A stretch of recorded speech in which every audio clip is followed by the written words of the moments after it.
Tenemos un invitado que viene de Argentina, está invitado por el Partido Libertario, el partido en formación aquí en Chile, y ha traído a Javier Milei. Probablemente usted lo conoce, lo ha seguido, porque es un economista anárquico-liberal, austríaco, pero sobre todo muy polémico en sus formas de plantear las ideas y con mucha pasión. Javier, gracias por estar aquí. Muy buenas noches. ¿Qué tal, Matías? Un placer enorme. ¿Qué tal? Algunos dicen que tienes una vocación también de comunicador, de presentador de televisión, que te atrae mucho eso, más allá de la economía, que las has estudiado maestrías en distintas partes. Es cierto que te atrae mucho los medios y te gusta, ¿no? Me resulta divertido el debate. Sí. O sea, además estoy fuertemente comprometido con la batalla cultural y la sensación que tengo como liberal libertario que soy es que cada vez que piso una baldosa, digamos, escupe socialismo Argentina. Por lo tanto, digamos, ya me parece que es una batalla digna de dar, porque Argentina arrancó el siglo XX siendo el país más rico del mundo, con el PBI per cápita más alto del mundo, y a partir de 1928 comenzó a abrazar de a poco las ideas socialistas, y hoy Argentina es el país 70, camino a estar peor. ¿Cómo te defines tú? ¿Anarcoliberal? De las cosas que yo te he leído, te he escuchado esa definición. Yo soy, digamos, anarcocapitalista, pero filosóficamente, conceptualmente. Pero entiendo que el mundo, por el momento, tiene restricciones y por ende soy minarquista de corto plazo. Es decir, considero que el Estado para lo único que sirve es para seguridad y justicia. Sin embargo, como filosóficamente soy anarcocapitalista, considero que el progreso tecnológico puede derivar en distintas cuestiones que nos pueda permitir merecernos un mundo sin Estado. Incluso sin Estado para la justicia. Claro, exacto. Bueno, mira, esto, digamos, había justicia privada en la época del Imperio Romano que comercializaba con otros imperios, si no había digamos, una ley así establecida. Entonces, ¿qué hacían? Hacían acuerdos y había árbitros. Por lo tanto, había una justicia privada. Y si no hubiese Estado, conceptualmente estamos hablando, ¿no? En un ideal que a lo mejor para ti es conseguible, ¿cómo nos defendemos los que somos en la relativa más débiles?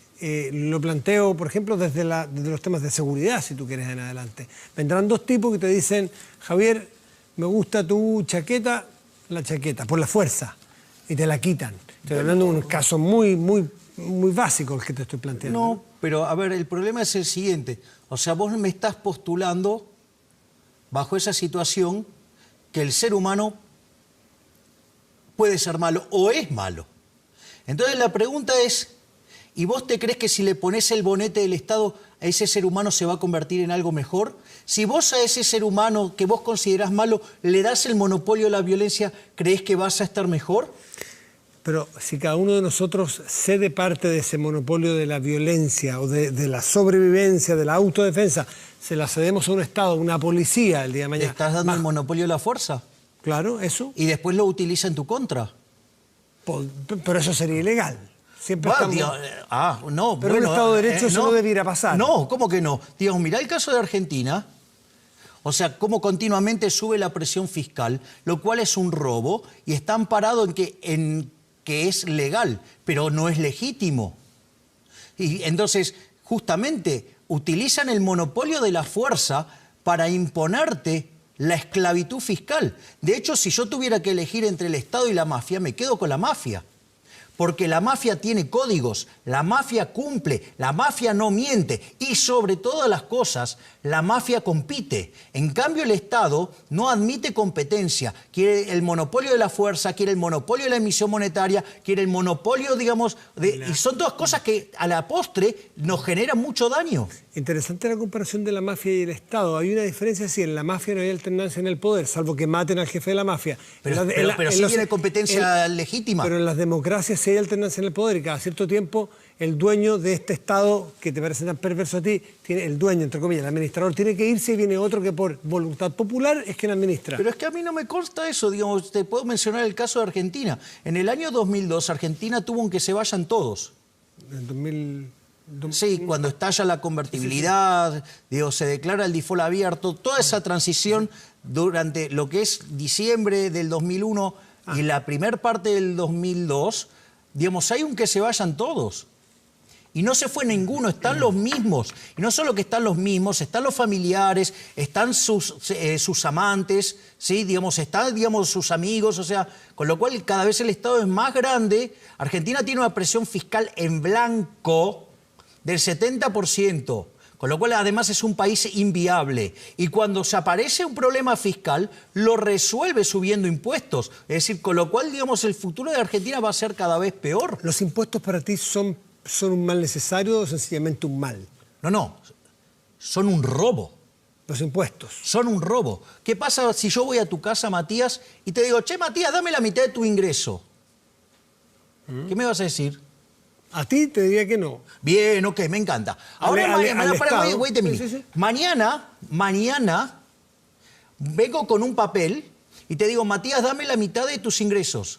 Vos me vas a decir, ya te dije que no. Bueno, pero escúchame, yo acá ahora tengo un papel que dice que me los tenés que dar, ¿sí? Y está firmado. Y vos me decís, ¿por quién está firmado? Por mí. Otra vez me vas a sacar a patadas, ¿ok?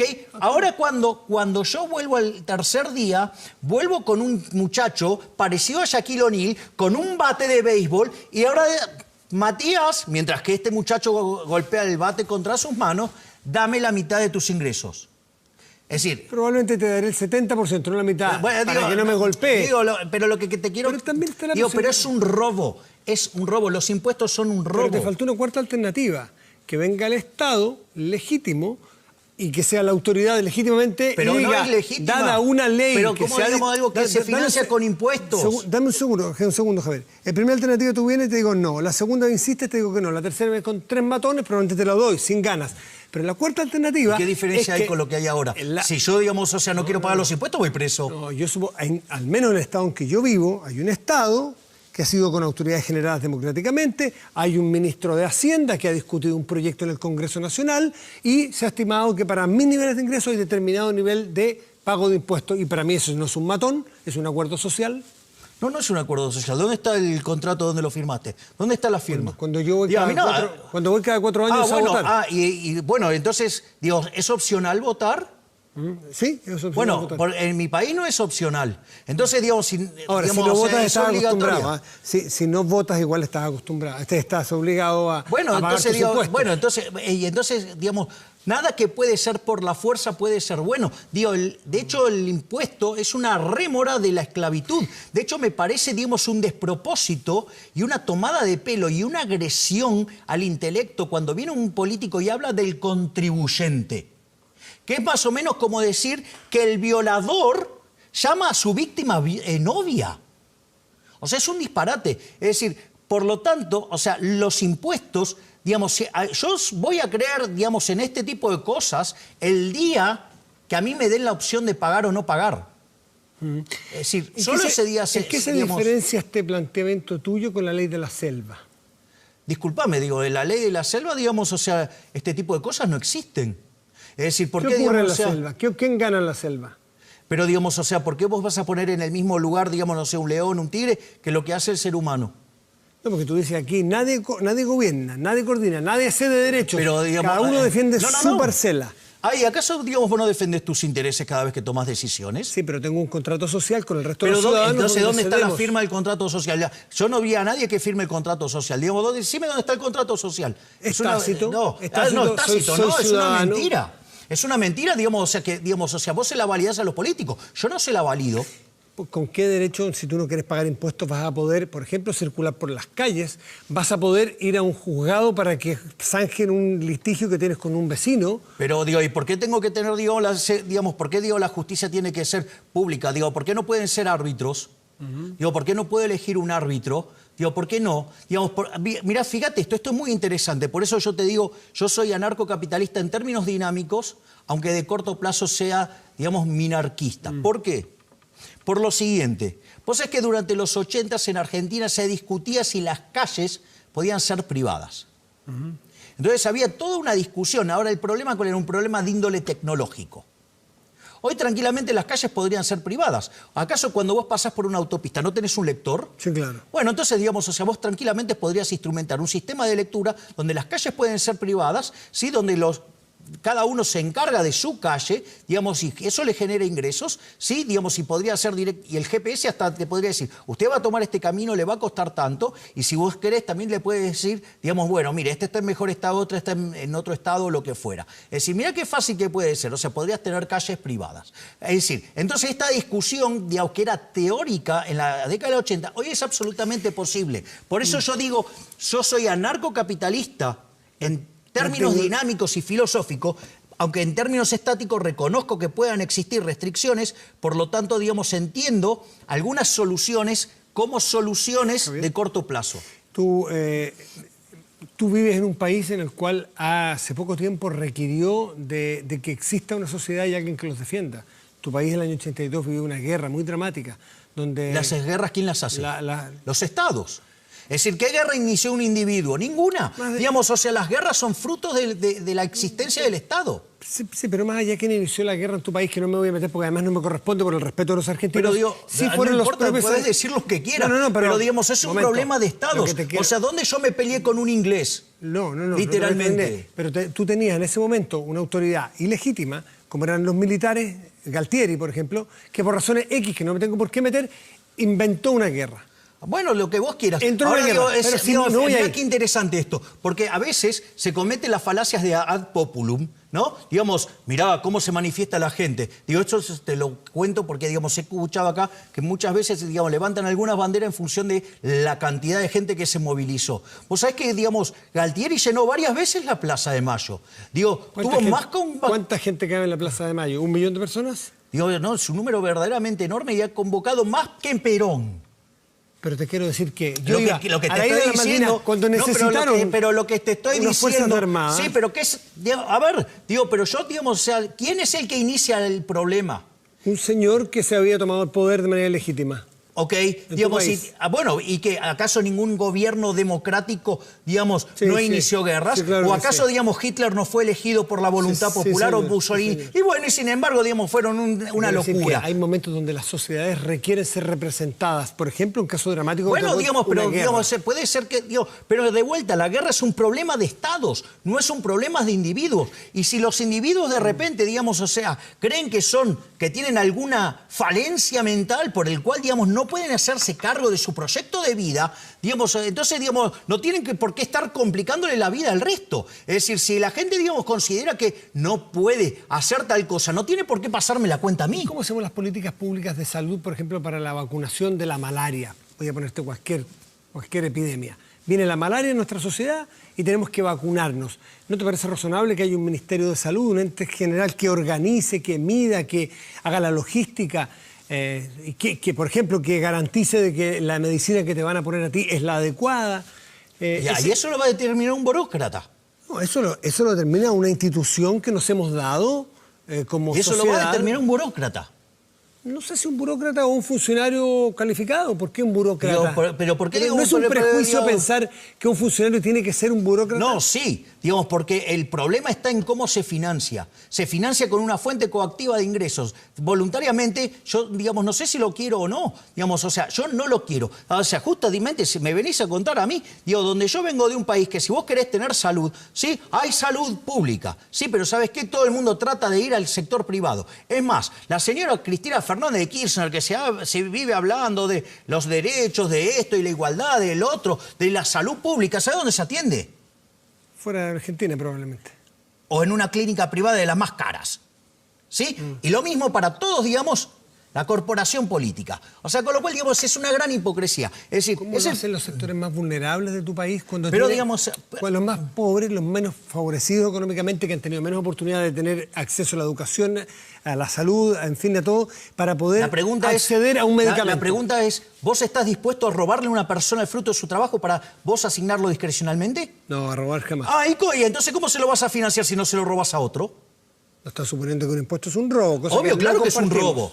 Bueno, digo, para mí sí es un robo, lo sé. Bueno, entonces digo, para mí el impuesto es un robo, lo llamo como lo que es, porque, digamos, es una acción digamos, es un acto coactivo. Ok, no le robemos a nadie. ¿Cómo financiamos para los sectores más populares la salud y la educación? Pero de vuelta, si vos querés financiar algo, alguien lo tiene que pagar. ¿Y en tu modelo? Entonces, no, bueno, a ver, fíjate esto, es muy interesante. En Argentina, hay dos autores, Alberto Venegas Lynch, hijo, que probablemente sea el máximo exponente no solo del liberalismo argentino, sino de todo el liberalismo de habla hispana. ¿Sí? A punto tal que tiene libros prologados hasta por Hayek. Tiene un libro con Martín Krause que se llama En defensa de los más necesitados. En realidad, cuando viene, por ejemplo, la Gran Depresión y a la Argentina le pega fuertemente, Chile igual. Es el sector privado el que se organiza para darle contención a los caídos. Es decir, el propio sector privado se organiza para darle contención a los caídos. No solo eso, te cuento más. Eso de que se organiza es interesante. Hay una organización de la ciudadanía, de una parte de ella, voluntariamente, para ir en busca pero la caridad por voluntad propia, no a punta de pistola. Porque si yo saco una 9 milímetros, ¿sí?, y te digo, dame todos tus ingresos, ¿sí?, porque quiero hacer caridad con él, vos, no sé, será muy noble, digamos, quiero hacer caridad, ¿sí? Y supongamos que en el medio no se me cae nada en mi bolsillo, o sea que no tengo las famosas porosas manos de Batiat. A vos, lo que cuenta es que yo con una 9 milímetros te saqué tu plata. Ya, basta, y se acabó el tema. Entonces, y otra de las cosas muy interesantes, que cuando vos mirás la historia de los primeros hospitales de la Argentina, ¿sabés quiénes los hicieron? El sector privado.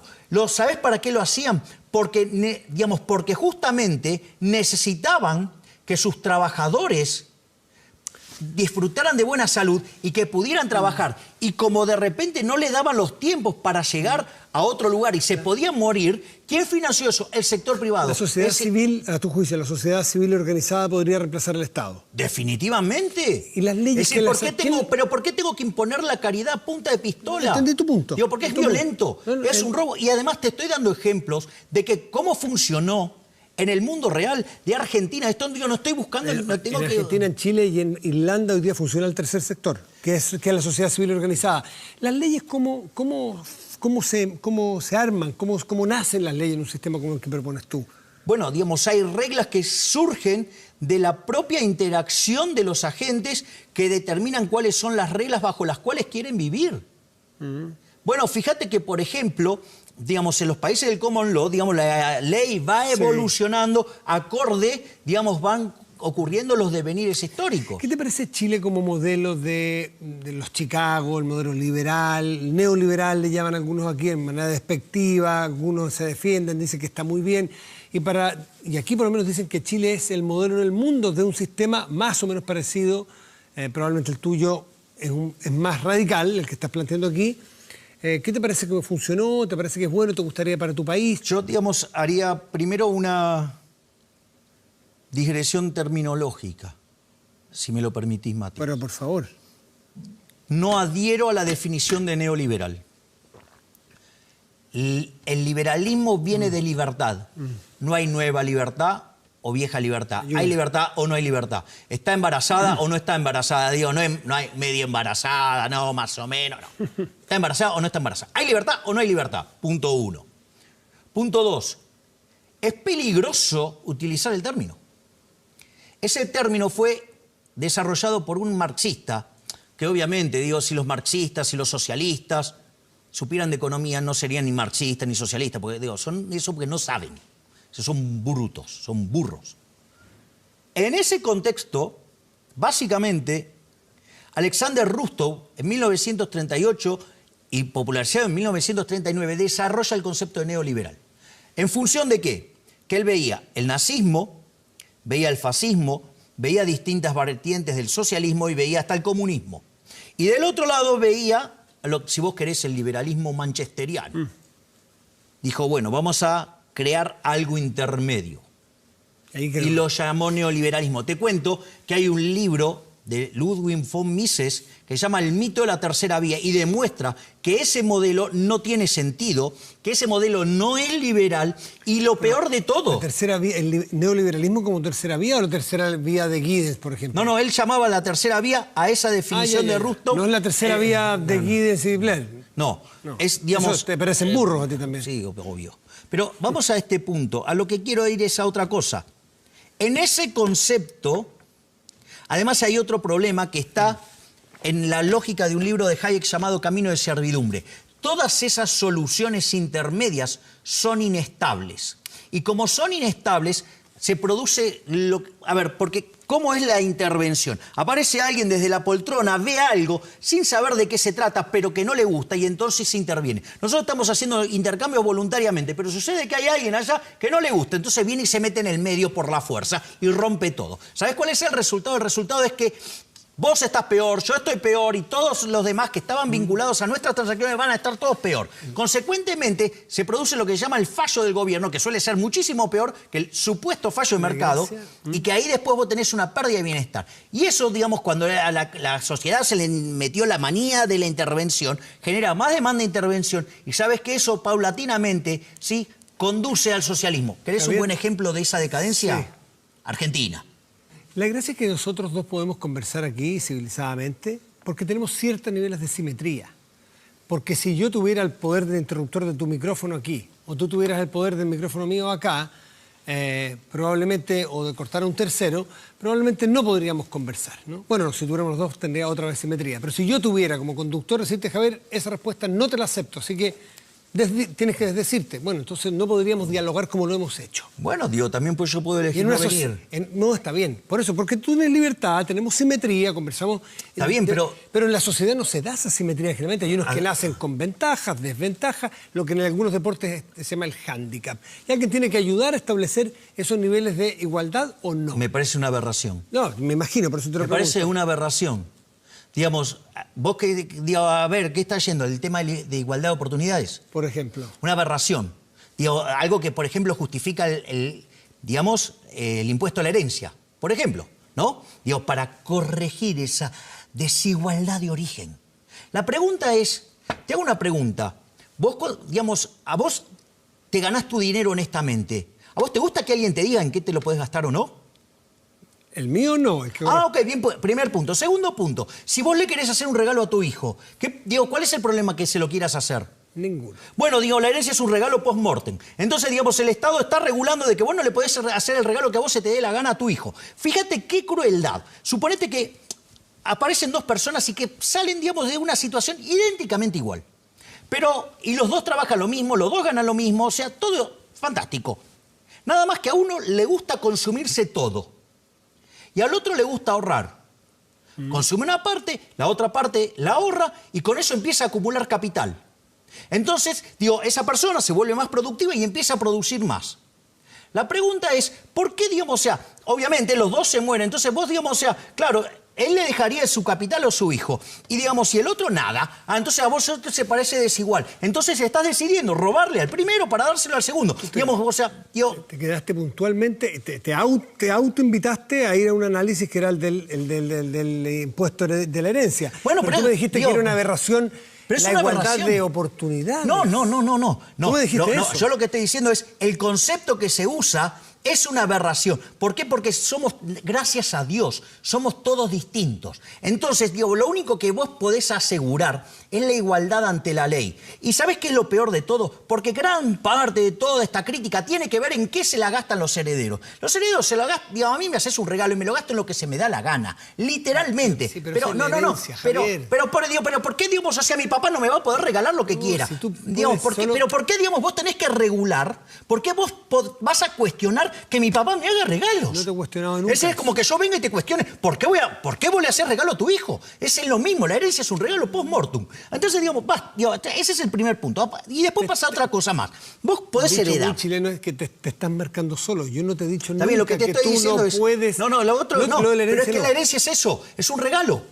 Es un regalo, te guste o no. Entonces, y vos estás queriendo regular qué regalos podés hacer o no. Tú en la entrada dijiste que íbamos a hacer una conversación de temas conceptuales. Es un tema conceptual. No, que es muy puntual. En la conceptualización de la igualdad de oportunidades tú dijiste que era una aberración. Me parece aberrante, claro. O sea, yo creo en la igualdad ante la ley.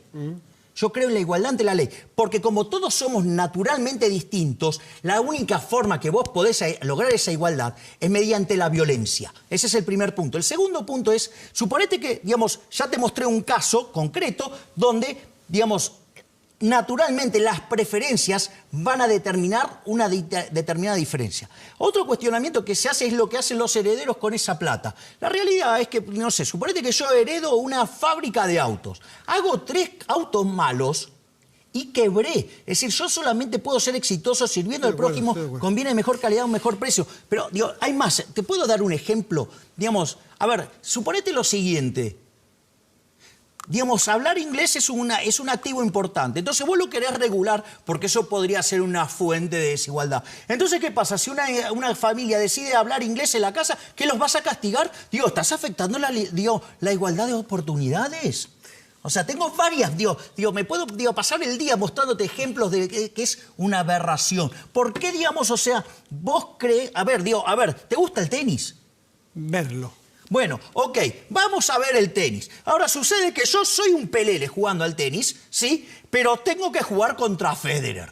Obviamente, para que haya igualdad de oportunidades, por lo menos les tengo que encadenar una pierna y un brazo. No, ¿sabés cuál va a ser el resultado? El espectáculo va a ser lamentable. O sea, no solo que lo estoy maltratando a Federer, sino que vos, espectador, ese espectáculo no vale nada. ¿Sabes lo que pasa con un anarcocapitalista? Plantearle un ejemplo de la igualdad de oportunidades desde el punto de vista... Pero si somos naturalmente distintos. Por ejemplo, pero ¿cómo vas a lograr, digamos, igualdad si no hay violencia? Déjame intentar algo. Yo sé que vas a encontrar absurdo desde el ejemplo, pero no hay más. De un Estado, por ejemplo, que a todos nos provee igualdad de oportunidades, igualdad ante la ley, nos provee igualdad de acceso a la educación, de acceso a la salud, de acceso al aire libre, igualdad de oportunidades. De ahí en adelante cada uno puede administrar su vida mejor o peor. Ahí en la libertad estamos de acuerdo. Bueno, pero vos... Pero si vos vas a hacer... A ver, lo que pasa es que si vos decís que le vas a dar determinado bien a una persona... Educación básica a todos. Alguien lo tiene que pagar. Sí, todos, pues es un contrato social que... No, contrato social no existe. Por eso que decís que es tácito. No existe ese contrato social. Entonces, claramente... No, sí existe, Sí existe. No, ese es un invento de los políticos para seguir estafándonos, que ese es otro problema. Ahora, mi argumento... El que tú no hayas firmado o no suscribas al acuerdo social es otro problema. Yo tengo uno, me llevo de lo más bien con mi contrato social. Y la mayoría de los chilenos y los argentinos probablemente... O sea, te podés arrogar la mayoría de los chilenos. No, yo dije, y además... La mayoría de los chilenos, porque van a votar y respetan a las instituciones... ¿Y qué alternativa tiene? Si además, ¿qué alternativa de variedad tienen? O sea, entonces El modelo chileno, que me gustaría tu mirada sobre el modelo de los Chicago, el modelo de liberal chileno que se construyó aquí, ¿qué análisis crítico tienes al respecto? Análisis crítico favorable tengo. Lo crítico puede ser... A ver, cuando estaba Allende, ¿sí? En el año 73, Chile era el segundo país más pobre de Latinoamérica, después de Haití. Tenía un ingreso per cápita de $1.600. Tenía, más de un 50% de pobreza. Tenía una inflación estrafalaria. Chile hoy, tiene un ingreso per cápita cercano a los $20.000. Chile hoy tiene 8,6% de pobres. Chile hoy tiene una inflación del 2%.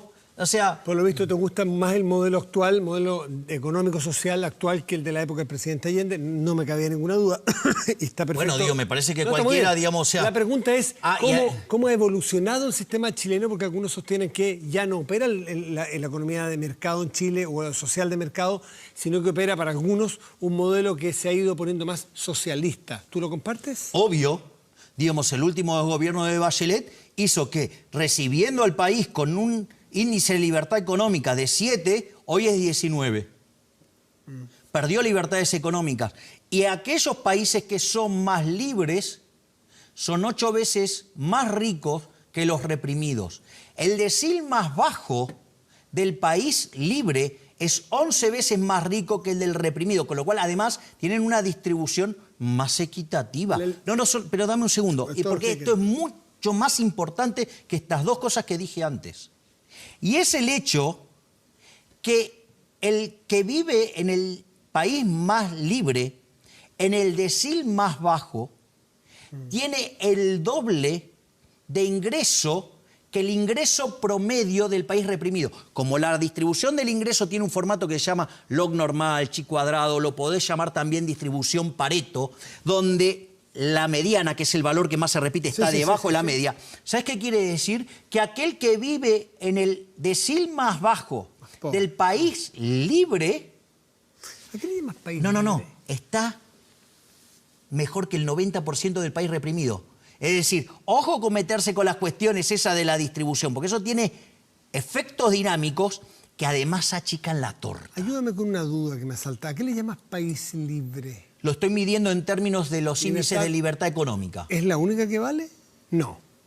Hay otras libertades, ¿no? Bueno, pero porque nosotros, por ejemplo, vivimos aquí en los años 80 en un país con mucha libertad económica y cero libertad política. ¿Y en qué derivó después? En que hubo 3.000 muertos, por ejemplo. Ok, digamos, lo primero que te quiero señalar... Hubo decenas de miles de exiliados, por ejemplo. A ver, lo primero que te y había, quiero decir y había un país libre. Es Disculpe, se activó la búsqueda automática. Se espantó con Milei. A ver, digamos, yo te hago mi planteo. ¿Vale esa libertad? ¿Vale esa libertad? ¿Dónde queda la libertad de expresión? El liberalismo es el respeto irrestricto del proyecto de vida del prójimo. Por lo tanto, digamos, o sea, yo no tengo, digamos, por qué estar defendiendo una posición de una dictadura. No, es que tú dijiste libre concepto general y yo te dije, ¿qué libertad? Porque hay varios tipos de libertad. Bueno, yo digo, estoy hablando de la no libertad económica. Ahora, fíjate que no lo esto, aclaraste siempre. Pero fíjate esto, porque una de las cosas que se hizo, se chequeó la libertad económica con las libertades políticas. Aquellos países que tienen mayores niveles de libertad económica tienen mayor libertad política. Es decir, la propia... ¿Hay correlación? Es decir, la propia dinámica... Voy a parafrasear a Milei. Datos, por favor. Bueno, datos. Digamos, ¿dónde están los datos? En los estudios, digamos, de libertad económica. Es decir, digamos, yo te puedo mostrar... De correlación de libertad económica que sean siempre con otro tipo de libertades. Por ejemplo, la libertad política, la libertad de expresión. Pero es que justamente, digamos, hay gente que se dedica a correr esos índices y lo corre contra índices de libertades políticas. Y aquello, es más, los derechos de la mujer, por ejemplo, que tanto se discute, donde el feminismo como causa original es liberal, porque se habla de igualdad ante la ley, que eso no es lo mismo que el embrismo, que es affirmative action, o sea, que es discriminación afirmativa, ¿sí? En realidad, eso también ocurre en los países que tienen mayor libertad económica. Por lo tanto, una de las cosas que vos ves es que aquellos que tienen libertad económica tienden a evolucionar también hacia mayor libertades políticas, cosa que no pasa en los regímenes. Javier Milei, ¿cuál es la sociedad del mundo actual que te parece más cercana a lo que tú quisieras? No hay perfectas, pero... No, está claro que no hay perfectas. Claro, no las hay.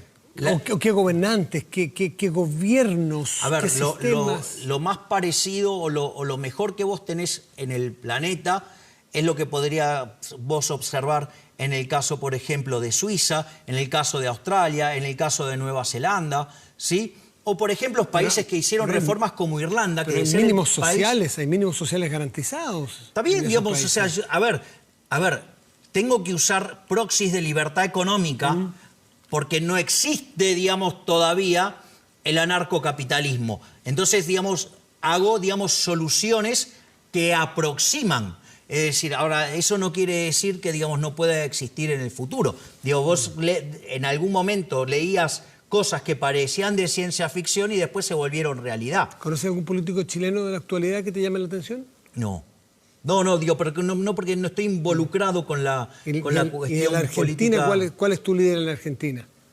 Ninguno. ¿Y por qué no te presentaste tú en la última? ¿Y pero por qué tengo que hacerlo yo? No, está bien, para hacer un país más acorde a tus ideales, pues. Pero porque yo creo que en realidad hay que dar antes la batalla cultural. Es decir, a ver, yo lo que digo es, mira, Argentina con esto de los derechos, por ejemplo, a tener educación... ¿No es un derecho? No, porque alguien lo tiene que pagar. No es gratis, alguien lo tiene que pagar. Y cuando vos decidís que... No es excluyente a los derechos que tengan que pagar. No. A ver, el punto es el siguiente. El aire libre también, el aire limpio también tiene que pagarlo alguien, ¿no? Digo, bueno... Tenemos que pagarlo en el sentido de que tenemos que cuidar de que no se contamine... Bueno, digamos, ojo, digo, con las cuestiones de la contaminación, digo, porque yo he visto, digamos, por ejemplo, el Bósforo, digo que digamos, el siglo XIX era una putrefacción y ahora está, digamos, limpio y divino. O sea, entonces, digamos, cuidemos con esas cosas. Pero quiero volver por ejemplo, el caso de la educación. La educación en Argentina se utiliza como un mecanismo de adoctrinamiento, donde tanto a los chicos de la primaria como la de secundaria y en la universidad se te forman las ideas de la izquierda. Es decir, forman autómatas, se les lava el cerebro para que sean adoradores de la religión del Estado. Entonces todos creen que el Estado es bueno. No, el Estado es una porquería. ¿El Estado es sinónimo de izquierda? Bueno, la solución 100% sí. Digo, solución que se puso en práctica y fue un fracaso en lo económico, en lo social, en lo cultural y además asesinó a 150 millones de seres humanos. No trivial. ¿Macri te representaba en algo? Para nada, me parecía absolutamente repugnante. De hecho, lo he criticado desde el primer día, consta en videos, consta en artículos. ¿Sabes por qué? Porque era un gobierno socialista. ¿Macri? Obvio, claro. ¿Y Cristina? A ver, pará. Bueno, Cristina, digamos, o sea, Cristina es una hipócrita, ¿sí? Digamos, en especial, o sea, una mentirosa, una actriz, ¿sí? Pero, a ver, el punto es el siguiente. No respecto a sus virtudes morales, sino que me refiero, o sus talentos actorales, me refiero respecto de la ubicuidad o la ubicación ideológica. Pero es que digo, Macri es un socialista. es que Argentina tiene el largo tan corrido a la izquierda que tildan de liberal a Macri cuando es un socialista. Fíjate esto. ¿Y qué es? ¿Qué ¿Qué es el peronismo? Si Macri es socialista, ¿qué es el peronismo? No, bueno, el peronismo es cualquier cosa, depende de las necesidades políticas. Digo, esa es la magia del peronismo. Puede ser cualquier cosa. El peronismo, dependiendo, digamos, o sea, vos podés tener a Menem y podés tener, digamos, a los Kirchner. O sea, digo, y todo pasa y son todos peronistas. A ver, vamos a este punto y esto me parece interesante. El gobierno de Macri estaba alineado con la Internacional Socialista. El gobierno de Macri estaba asociado con la Internacional Popular. El señor Marcos Peña es socialista, que era su jefe de gabinete. No solo eso, sino que además el asesor de Macri, un marxista, el señor Jaime Durán Barba. El ecuatoriano. Sí, que es marxista. ¿Sí? Y no me está hablando como si tuviera tres orejas, es marxista. Ya. Bueno, digo, para mí es un alto insulto. Es decir, digamos, pero no tan malo como keynesiano. Es decir, lo único bueno de los marxistas es que, digamos, por lo menos no son keynesianos, que son la inconsistencia caminante. Y fíjate esto, lo inmoral del gobierno de Macri, que muestra que no es liberal. Si hay algo que caracterizó el gobierno de Macri, es justamente un fuerte endeudamiento.